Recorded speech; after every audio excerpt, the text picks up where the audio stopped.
السلام عليكم. إضراب جديد في قطاع التعليم هذا الأسبوع.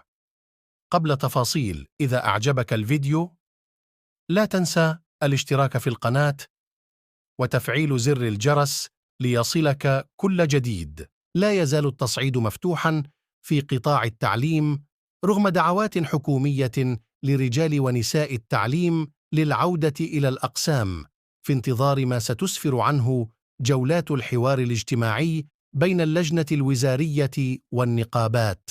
فقد أعلنت التنسيقية الوطنية لأساتذة التعليم الثانوي التأهيلي عن قرار خوض إضراب وطني أيام 21 و22 و23 نوفمبر الجاري، مع تجسيد وقفات احتجاجية أمام الأكاديميات الجهوية ومواصلة تجسيد الوقفات اليومية بالمؤسسات التعليمية لساعتين صباحا ومساء.